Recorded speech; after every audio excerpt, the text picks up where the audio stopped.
Hello everyone, welcome back. In this video, you will learn how to embed an image file into your HTML website. If you've already watched the previous tutorial, you can go straight into the content. If this is your first time, you might want to download the HTML template.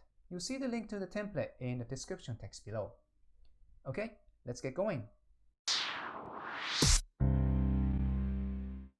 There's one more element I would like to add to this website. I would like to add a little image here of a dog. So let's find a nice stock image. Have you come across Unsplash? Unsplash is an archive of license-free images. So I'm going to search for images of a dog. Okay, you can pick any of them. Personally, I quite like this one. What I'll do is I will download and I'll move the image to the desktop.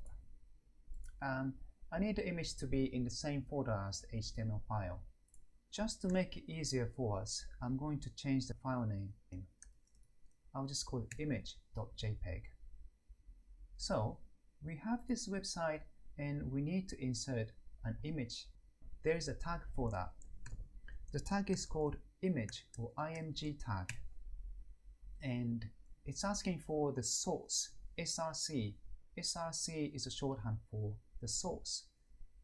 So go back to the desktop and copy the file name, make sure .jpg is included and paste it like that. And I will add another attribute called alt. This doesn't actually change the look and feel of the website. This is more for SEO. Search engines are very good at crawling and interpreting text information, but when it comes to images and videos, they're not as good.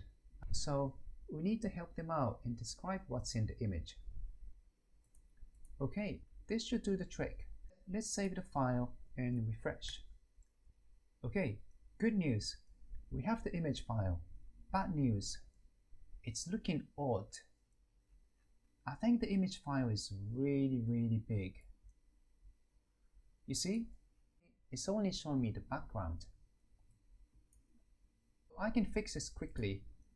What I'll do is I'll say style and say width equals 50%. Let's save it and refresh. Okay, it looks much better. What this does is it looks at the browser and sets the image as 50% of the browser's width. So when the browser is really big, like this, it's still 50%.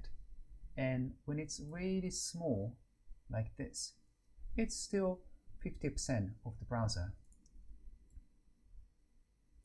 Okay, just for good measure, let's add this comment in our website. I'll open the new p tag and insert this text. Okay, it's not absolutely necessary, but I think it's a nice way to say thank you to these creators who made these stock images. You know how to use CSS to customize your website now. But so far, we've been coding everything in one file. In the next tutorial, I'll show you how to use external CSS. This will help you organize things into HTML and CSS as two separate files. Thank you for watching. I hope this was useful. If you'd like to see more videos like this one, please subscribe to this channel up here. If you'd like to learn Python, you can watch my other tutorials down here. If you'd like to do more practice with HTML and CSS, you can also take my Udemy course. You'll find the link to the course in the description text below. Thank you for watching. See you in the next video.